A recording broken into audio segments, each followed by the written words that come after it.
ఇచ్చినంతకాలం ఆయనకి గౌరవం ఇచ్చాం. మీకు ఈ ఇంట్లో గౌరవం ఇవ్వనప్పుడు ఏజీ అయినా ఎవరినైనా నిలదీస్తాం. మీరలా మాట్లాడుతుంటే నాకెంత ఆనందంగా ఉందో. మీతో పాటు దుబాయ్ ఫ్లైట్ ఎక్కినట్టుంది. మీరిక్కడ సంతోషంగా ఉన్నారని ఇంతకాలం నేను కూడా కామ్గా ఉన్నాను.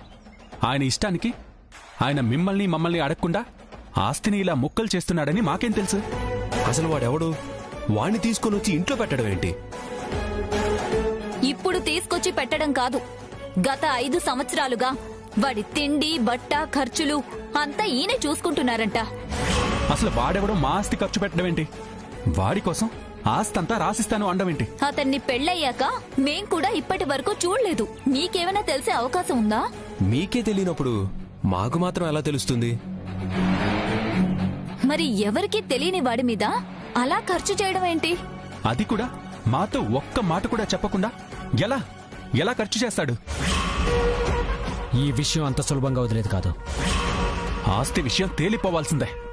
ఎవరి వాటా వాళ్ళకి ఇవ్వాల్సిందే. దుబాయ్లో ఎన్ని వ్యాపారాలున్నా మన ఆస్తి కూడా కలిస్తే ఇంకా ఆనందంగా బతకచ్చు.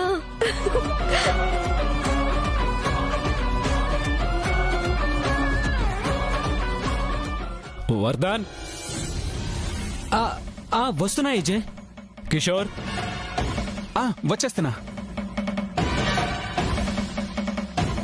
అమ్మో, ఏజే పిలుస్తున్నాడు.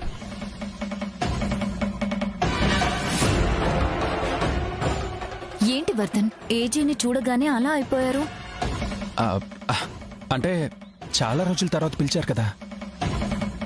వెళ్ళడం కాదు, నా ముందు ఎంత కాన్ఫిడెంట్ గా మాట్లాడారు అంతే కాన్ఫిడెంట్ గా మాట్లాడండి. అలాగే మాయా, మాట్లాడకుండా ఎలా ఉంటాను? సరే పద. అమిత్, వెళ్దాం పదండి.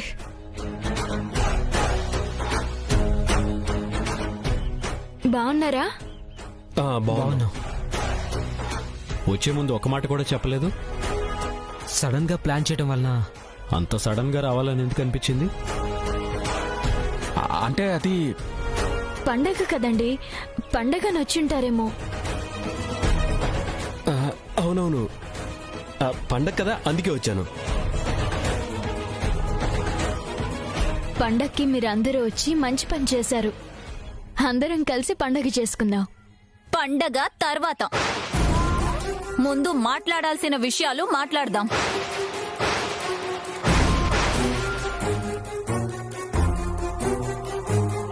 ఏం మాట్లాడాలి?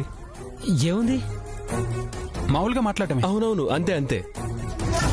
పండగ చూసుకుని వెంటనే వెళ్ళిపోవడమేనా? ఇంకేమైనా ప్లాన్స్ ఉన్నాయా? ఏం లేవు.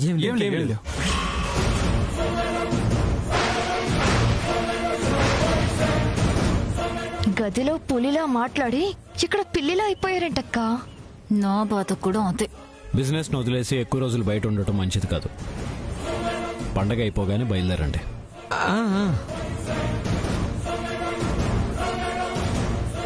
ఒకవేళ వాళ్ళని మిస్ అవుతున్నారనిపిస్తే వాళ్ళని కూడా తీసుకెళ్ళండి.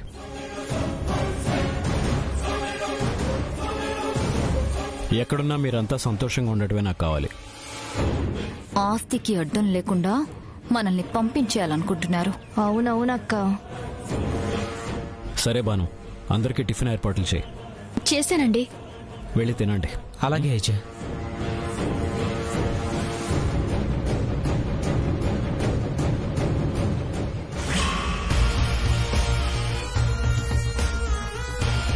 ఏంటి, ఇంకేమైనా మాట్లాడాలా?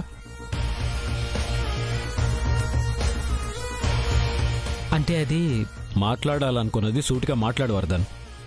తడబడతావేంటి? మీరలా భయపెడితే వాళ్ళెలా మాట్లాడతారు ఏజే? వాళ్ళింకా చిన్నపిల్లలు అనుకున్నారా? సొంతంగా వ్యాపారాలు చేస్తూ వాళ్ల కాళ్ల మీద వాళ్ళు నిలబడ్డారు. అవునవును, ఈయనైతే ఎంత కష్టపడుతున్నారో. తెల్లగా ఉండేవారు, నల్లగా అయిపోయారు. మధ్యలో మీరు మాట్లాడతారేంటి? వాళ్ళకి మాటలు రావా? వాళ్ళు మాట్లాడలేకపోతున్నారు కాబట్టే మేం మాట్లాడాల్సి వస్తుంది. అసలు విషయం ఏదో తేల్చుకుందామనే వచ్చారు. ఏంటి? ఆ, అదే తెలుసుకుందామని వచ్చారు. వాళ్ళు మాట్లాడుతుంటే మీరేంటి మౌనంగా ఉన్నారు?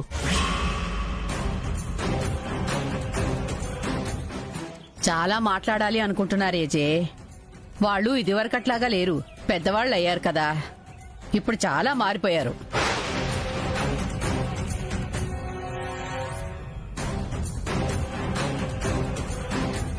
నిజంగా పండగనే వచ్చారా? ఇంకేమన్నా? నువ్వు నాతోనే ఉండాలని చెప్పినా ఏజుతోనే ఉంటున్నావు, ఏజుతోనే మాట్లాడుతున్నావు. అందుకే ఏజీ పిలిస్తే వెళ్ళాను, లేదంటే నిన్ను వదిలిపెట్టి ఎలా వెళ్తాను చెప్పు? నాకు కూడా నీ దగ్గరే ఉండాలి అనిపిస్తుంది, నీతోనే మాట్లాడుతుండాలనిపిస్తుంది. హాయ్. నిజంగానా? నిజం. మరి డాక్టర్ ఎందుకు వచ్చింది? నిన్ను నాకు దూరం చేసి నన్ను ఇంట్లోంచి తీసుకుపోవాలనేగా. నేను పోను. నిన్ను వదిలిపెట్టి పోవాలంటే నాకు ఏడుపు వస్తుంది. నువ్వెక్కడికి వెళ్ళావు, నిన్నెవ్వరూ తీసుకెళ్లరు. అబద్ధం.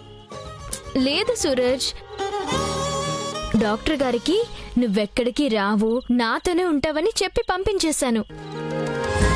అంటే నేను నాతోనే ఉంటావా? ఉంటాను. Hi hi. అందుకే నువ్వు అంటే నాకు చాలా ఇష్టం. అవునా? అయితే నా కోసం ఓ చిన్న సాయం చేస్తావా? ఎందుకు చేయను? నీకోసం పామునే పట్టుకున్నాను కదా. మళ్ళీ మంచి జోలికి రావద్దని చెప్పి మరీ పంపించాను. అవును, నా కోసం ఆ రోజు నువ్వు చేసిన సాయం నేనెప్పటికీ మర్చిపోను. సమయానికి నువ్వు రాకపోతే ఏమైపోయేదానో. ఏదో అడిగావు కదా, ఏం కావాలో అడుగు. అదే ఇంతకు ముందు వచ్చారుగా మా కోడళ్ళ వాళ్ళ భర్తలు, వాళ్ళ వర్తను కిషోరు.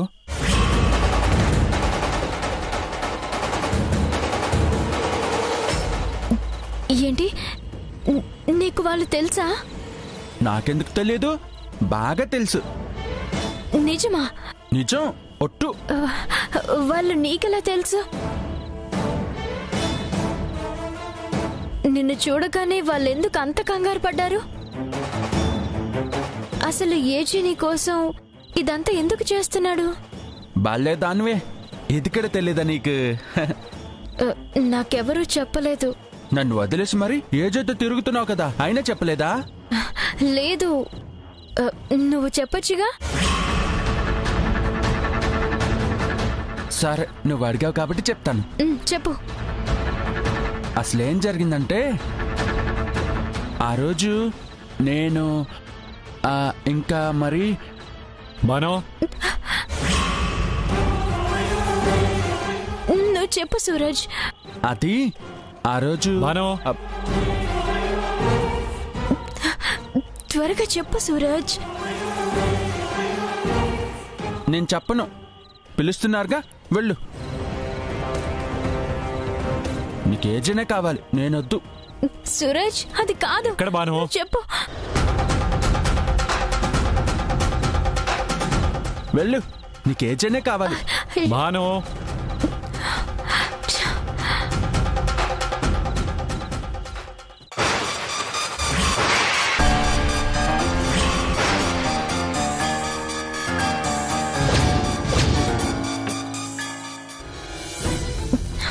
ఏంటండి? ఇందాక నుంచి పిలుస్తున్నాను, ఎక్కడున్నావు? సూరజ్ గదిలో ఉన్నాను. ఆ గదిలోకి వెళ్ళటం ప్రమాదం అని తెలుసు కదా. అంటే తన ఫుడ్ గురించి చూడాలి కదా.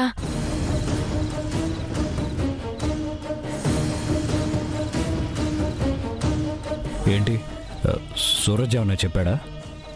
లేదండి, ఏం చెప్తాడు? ఏమైనా చెబుతాడని మీరు అనుకుంటున్నారా? అదేం లేదు, క్యాజువల్గానే అడిగాను.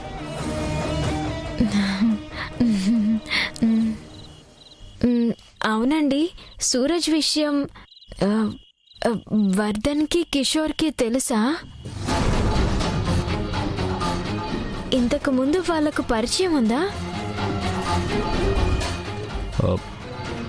పరిచయం అంటే అలాంటిదేం లేదు. మరి మరి సూరజ్ని చూడగానే వాళ్ళెందుకు అలా అయిపోయారు? వాళ్ళు మామూలుగానే ఉన్నారు. నీకే లేనిపోయిన అనుమానాలన్నీ వస్తున్నాయి. అదే అదే మాను, రేపు దీపావళి, బట్టలు కొనాలి, టపాసులు కొనాలి, అవన్నీ వదిలేసేయండి నువ్వు.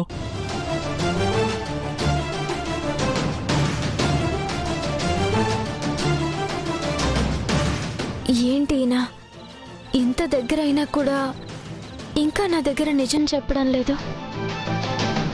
ఆ రహస్యం ఏంటి?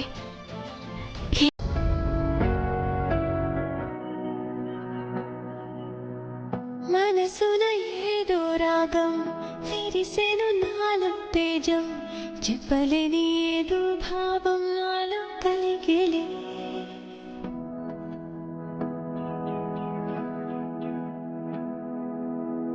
సముద్రపు అలలే పొంగి తీరం తాకే వేళ, దిగే శ్వాసలు బెదరలేదులే.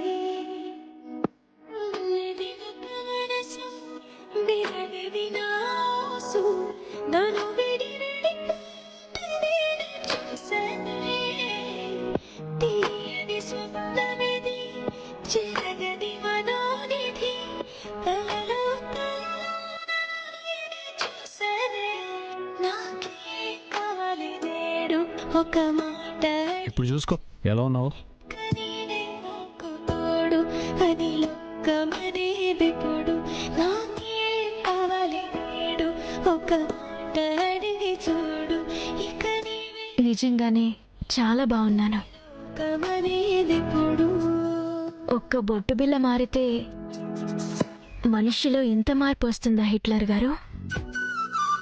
ఆడపిల్ల అందం ఎప్పుడు మొహంలోనే ఉంటుంది, కట్టుకున్న చీరలోనూ పెట్టుకున్న నగల్లోనూ కాదు. అందమైన మొహానికి అందమైన బొట్టు ఉండాలి. చూడగలిగే ఆ కళ్ళకి కాటుకుండాలి.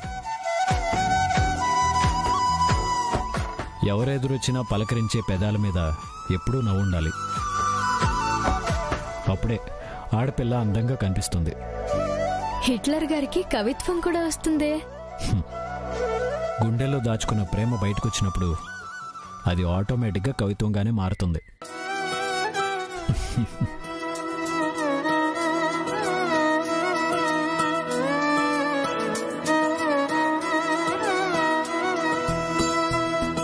మీరిలా ఉంటే చాలా బాగుంటారు.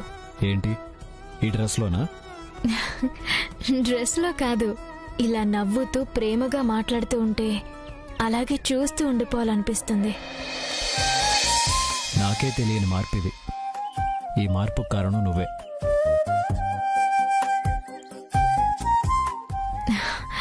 పండగ కదా, గుడికెళ్దామా? గుడికే కదా, వెళదాం. ఎప్పుడు వెళ్ళినట్టు కొత్తగా అడుగుతావేంటి? ఇంతకు ముందు చాలాసార్లు గుడికెళ్ళాం, మీతో కూడా కలిసి వచ్చాను. అప్పుడంతా పక్కనే ఉన్న పరాయి దానిలో ఉండిపోయాను. కానీ ఇప్పుడు అలా కాదుగా. నా భర్త మనసుని గెలుచుకున్న తర్వాత మొదటిసారి గుడికి వెళ్ళాలనిపిస్తుంది. నువ్వు అడిగితే కాదంటానా? అలాగే వెళదాం. మన ఇద్దరమే వెళ్తే ఏం బాగుంటుంది? అందరం కలిసి వెళ్దాం. అలాగేనండి. మనతో పాటు సూరజ్ని కూడా తీసుకెళ్దాం. సూరజ్నా? పర్లేదులే బాను, అందరం బయటికెళ్ళి తన ఇంట్లో వదిలేసి వెళ్తే బాగుంటుందా? అయ్యో వద్దని నేను మాత్రం ఎందుకంటానండి. అలాగే తీసుకెళ్దాం. సరే, వెళ్ళి వాళ్ళు రెడీ అయ్యారు లేదో చూడు. అలాగేనండి.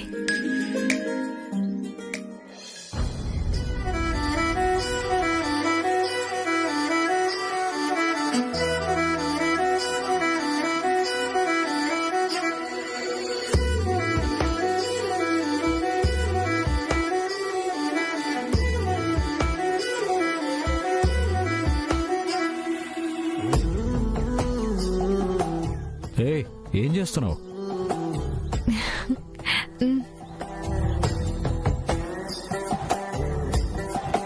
చూపులతో దీపాల, దేహముతో ధూపాల చంపేయకే,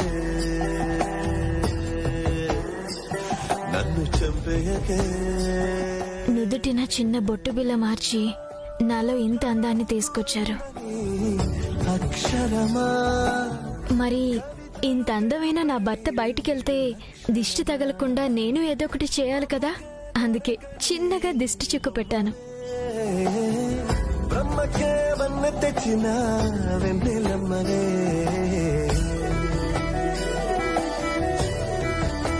ఇలా చూస్తూ ఉంటే గుడి తలుపులు మూసేస్తారు. కదలనివ్వట్లేదు. మీరు కాస్త చూపులు పక్కకి తిప్పుకుంటే నేను వెళ్తాను. చూడొద్దంటావు అంతేగా? చూపులతో గుచ్చేస్తున్నారుగా. సరే వెళ్ళు. ఇంట్లో చూశారుగా, ఇంకా ఏం చూస్తున్నారు? నేను చూశానా నీకెలా తెలుసు? మీ చూపులు అంతగా గుచ్చుకుంటున్నాయి. మరి చూడటానికి బయట ఎంత అందం ఉండగా నిన్నే ఎందుకు చూస్తాను? ఎన్ని అందాలున్నా ఈ అందమేగా నచ్చింది మీకు. నచ్చావు కదా అని చూస్తూనే ఉంటారా ఏంటి? భానుమతి. పౌర్ణమి చంద్రుణ్ణి చూసినా ఈ భానుని చూసినా చూస్తూనే ఉండాలనిపిస్తుంది. నాకెప్పుడు అలా అనిపించలేదే. మరి ఇప్పటిదాకా ఎందుకు చూశారు? నేను చూశానని నువ్వు ఫీల్ అవుతున్నావు అంతే. అయితే వద్దులేండి, నన్ను చూడకండి. హలో నీ అలిగిన మొహం చూడాలనుకుంటే అలా మొహం తిప్పుకుంటే ఎలా? చూసారా, నేను అలిగినా నన్ను చూడాలి అనుకుంటున్నారు. అవును, చూడాలనిపిస్తుంది. అలా ఒప్పుకోండి. ఇప్పటిదాకా నన్ను మిస్ అయ్యానని బాగా ఫీల్ అవుతున్నారు కదూ. ఆ మిస్ అయిందంతా కవర్ చేస్తానుగా. ఎలా? ఎలాగా?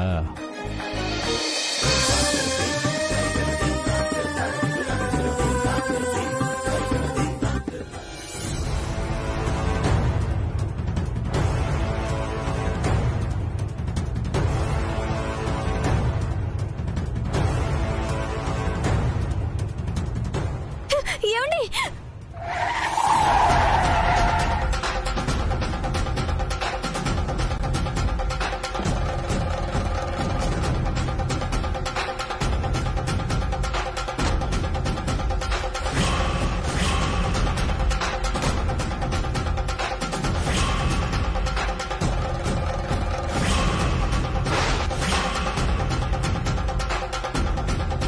ఏమ్మా, రోడ్డుకి అడ్డంగా ఇలా వచ్చేస్తే ఎలా?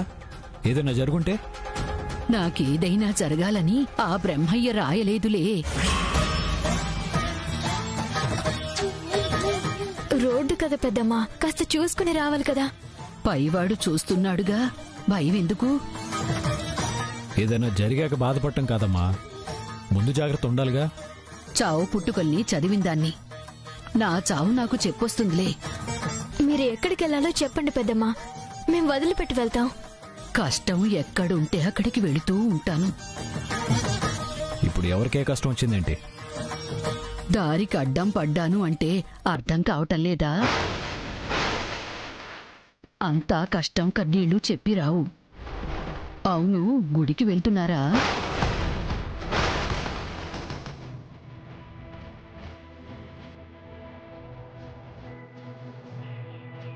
మేము గుడికి వెళ్తున్నామని నీకెలా తెలుసు? మొహంలో ప్రశాంతత, కళ్లల్లో ఆనందం కనిపించేది ఆ భగవంతుణ్ణి వెతుక్కుంటూ వెళ్ళినప్పుడే. రామయ్య సీతమ్మలు అయోధ్యను వదిలి అడవిదారి పట్టిన క్షణాలు ఇవే. కైక ఆశకి పట్టుపరుపులు, పాలరాళ్ళు వదిలి మట్టిలో అడుగులు పడిన ఆ ఘడియలు వచ్చేశాయి. ఆస్తులు అవమానాల్నిస్తాయి, మనుషుల మధ్య అభిమానాల్ని చంపేస్తాయి. ఎవరి గురించి చెప్తున్నారు పెద్దమ్మా? రాత గురించి చెప్తున్నా, మీ నుదిటి గీత గురించి చెప్తున్నా.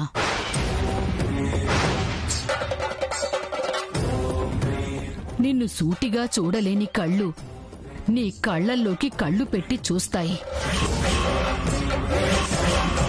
మాట పెగలని నూళ్ళు మాటలు తూలుతాయి. నిప్పుని బూడిద కమ్మెయ్యబోతోంది. అందంగా కనిపించిన అభిమానాల అగ్నిపర్వతం బద్దలు కాబోతోంది. తప్పదులే నుదిటి రాత.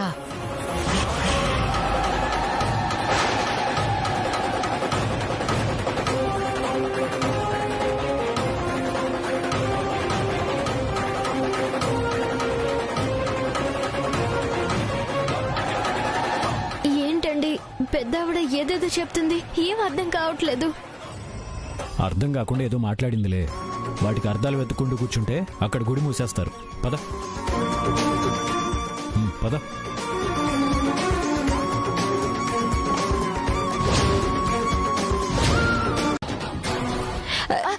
జయమ్మ, ఆ గదిలోకి ఎందుకు? నా కొడుకు గదిలోకి వెళ్తుంటే నీకేమిటి ఇబ్బంది? అది కాదు జయమ్మ, నా మాట వినండి. అంటే ఇబ్బంది ఏమీ కాదు. ఎందుకని? ఎందుకేమిటి చెప్తున్నాను కదా, తన విలువైన వస్తువులన్నీ ఏజే గదిలోనే పెట్టుకుంటాడు. ఆ సూరజ్ ఇంట్లోనే ఉన్నాడు. అనుకోకుండా అబ్బాయి ఆ గదిలోకి దూరితే ఇంకేమైనా ఉందా?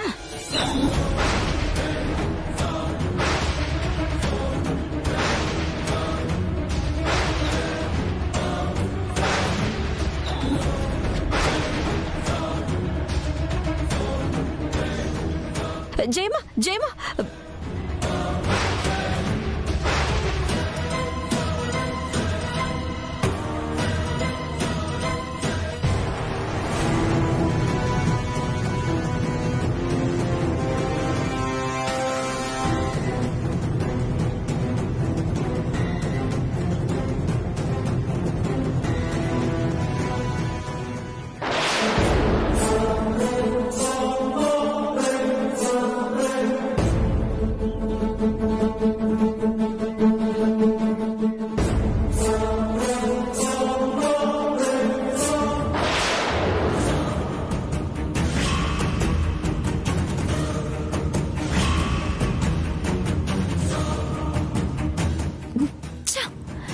ఇంతసేపు గదంతా వెతికాను, కానీ తాళాలు దిండు కింద పెట్టాడన్న చిన్న విషయాన్ని ఊహించలేకపోయాను.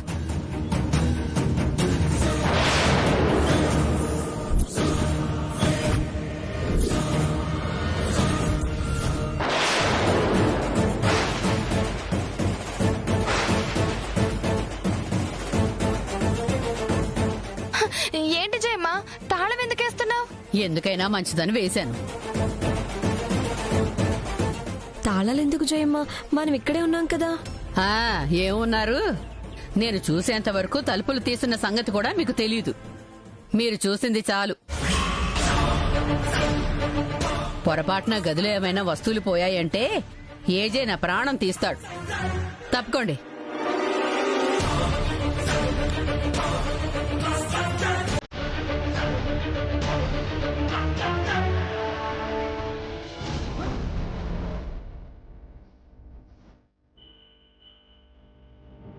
మీ జీవితంలో ఓ పెనుమార్పు సంభవించబోతుంది. అయిన వాళ్ళ అసలు రంగులు బయటపడతాయి.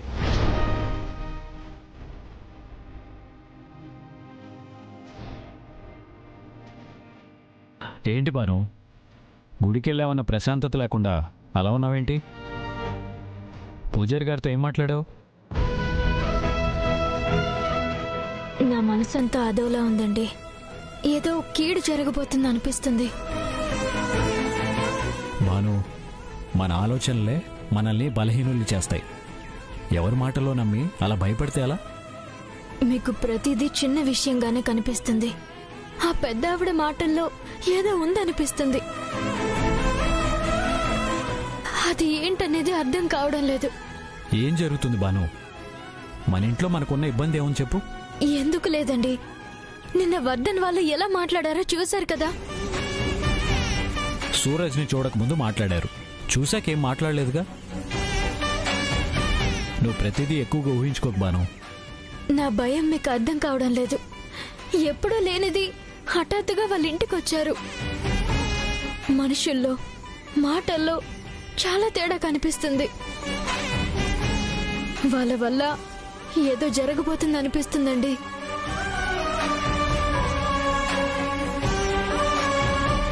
నా భయాన్ని అర్థం చేసుకోండి. వాళ్ళు దేని గురించో గొడవలు పడతారనిపిస్తుంది. నువ్వు భయపడి నన్ను భయపెట్టాలని చూడకు. వాళ్ళు రావటం తప్పేం కాదు కదా. అయినా నా కళ్ళ ముందు పెరిగారు బాను. వాళ్ళకి నేనంటే ఎంత గౌరవమో నాకు తెలుసు. వాళ్ళు పెద్దవాళ్ళైనా ఈ రోజుకి నా మాట అంటే వాళ్ళకి వేదవాక్కు. మీరు నమ్మినంతగా వాళ్ళ ప్రవర్తన కనిపించడం లేదండి. బాను, దక్ష వాళ్ళంటే బయట నుంచి వచ్చారు కాబట్టి వాళ్ళ గురించి నాకు పెద్దగా తెలియకపోవచ్చు. కానీ వర్ధన్, కిషోర్ల ప్రవర్తన గురించి నాకు బాగా తెలుసు.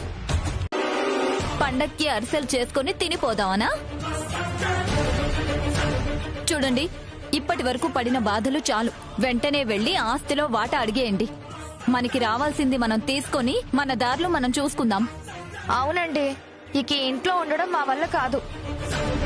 ఆస్తి ఏజే దగ్గర ఉంటేనే సేఫ్గా ఉంటుంది దక్ష. ఉన్న ఆస్తిని భాగాలు చేసి పంచుకున్నా ఏజే అంత జాగ్రత్తగా మనం ఆస్తిని కాపాడుకోలేం దక్ష. మీకు చేత కాదని చెప్పండి. ఆస్తి తీసుకొని మా చేతుల్లో పెట్టండి. ఎలా కాపాడుకోవాలో మేం చేసి చూపిస్తాం. అవును, ఉన్న ఆస్తిని ఇక్కడ వదిలేసి మీరు ఎక్కడో కష్టపడ్డమేంటి, మేము ఇక్కడ ఉండడమేంటి? మీ భాగం మీరు తీసేసుకుంటే మన పాటికి మనం ఎక్కడో హాయిగా బతికేద్దాం. ఏంటలా మొహమొహాలు చూసుకుంటున్నారు? మీరు వెళ్ళి అడుగుతారా, లేకపోతే మమ్మల్నే వెళ్ళి అడగమంటారా? వాళ్ళు అడగడానికి మొహమాట పడుతున్నట్టున్నారక్క. ఎందుకు మొహమాటం? మీకంత మొహమాటం అయితే చెప్పండి. ఆస్తి ఎలా తీసుకోవాలో మాకు తెలుసు, మేం తీసుకుంటాం. వద్దొద్దొద్దు, మీరెళ్ళి మాట్లాడితే బాగోదు. నిదానంగా మేమే మాట్లాడతాంలే. ఎప్పుడు? పండగ అందరం ఏదో సరదాగా పండగ చేసుకుందాం అనుకున్నాం. ఇవాళ వదిలేసి రేపు మాట్లాడదాంలే. కుదరదు. ఆస్తి విషయం ఈరోజు తేలిపోవాలి. రేపటిదాకా ఎదురు చూసే ఓపిక మాకైతే లేదు. మీ ఆస్తి ఇక్కడ పెట్టుకుని మేమేదో వాళ్ళ మోచేతులు తాగినట్టు బతకాల్సి వస్తుంది. ప్రతిదానికి ఆ భాను పెత్తన ఒకటి, జయమ్మ పెత్తన ఒకటి. ఇన్ని రోజుల నుంచి ఓపిక పట్టారు కదా, ఇంత సడన్ గా ఏంటి? ఇన్ని రోజుల నుంచి కామ్గా ఉండడమే తప్పైపోయింది. కాబట్టే వాడెవడి కోసమో ఆస్తిని రాసివ్వడానికి కూడా సిద్ధపడిపోయారు. ఇంకా చూస్తూ కూర్చుంటే నిజంగానే ఆస్తి మొత్తం పోయి మనల్ని రోడ్డు మీద పడేస్తారు. అప్పుడు తెలుస్తుంది మీకు. సరే, ఇప్పుడు ఏం చేయమంటారు? నేరుగా వెళ్లి ఏజేని ఆస్తి అడగండి. మీ భాగాలు మీకిచ్చేమనండి. సరే, అలాగే అడుగుతాం. ఈలోపు మీరేం గొడవ చేయకండి. వీలు చూసుకుని ఏజీతో మేము మాట్లాడతాం.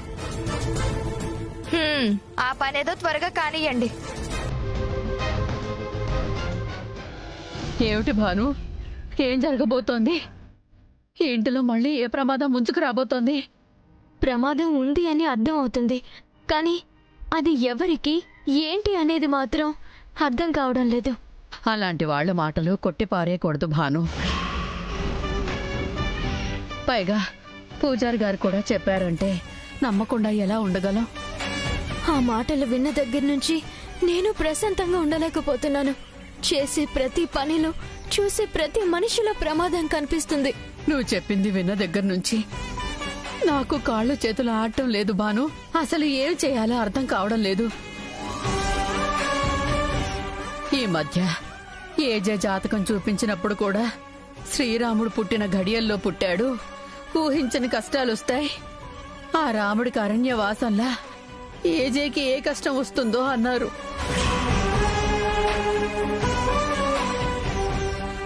ఏంటో జయమ్మ, ఏం చేయాలో తెలియడం లేదు.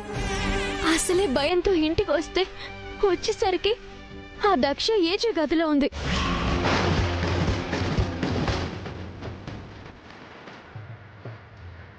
ఎందుకు వెళ్ళిందో ఏం చేసిందో తెలియడం లేదు.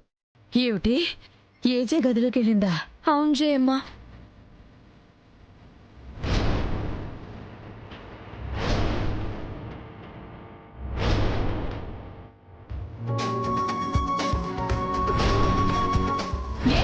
ఇదేమి ఏజే ఒక్కరిల్లేం కాదు. అదా సంగతి. మీరు గుడికెళ్ళిన దగ్గర నుంచి చిత్రొచ్చి నాకు సాయం చేస్తానని నా దగ్గరే కూర్చుంది. ఆ తర్వాత ఆ మాయ మొహం చూస్తే కంగారు కనబడుతుందేంటా అనుకున్నాను. కారణం ఇదన్నమాట. రాను పద్ధతి పాడు లేకుండా తయారవుతున్నారు. వాళ్ళ సంగతి చెప్తానుండు. నువ్వు ఉండు భాను. ఈరోజు వాళ్ళ సంగతి ఏమిటో తేలుస్తాను. మీరు వెళ్ళి వాళ్ళని తిట్టినందువలన లాభం ఏంటి జయమ్మ? అలా అని వదిలేస్తే ఎలా? అసలు ఏజే గదిలోకి వెళ్లాల్సిన అవసరం ఏమిటి, ఎందుకు వెళ్ళింది అనేది తెలుసుకోవాలి కదా.